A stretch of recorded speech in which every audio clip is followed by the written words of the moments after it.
Ветки сухие. Привет тебе, бледнолицый скво.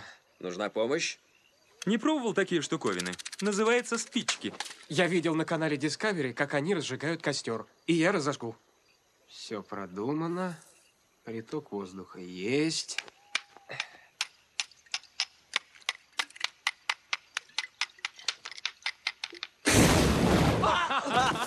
Стоп! Нет!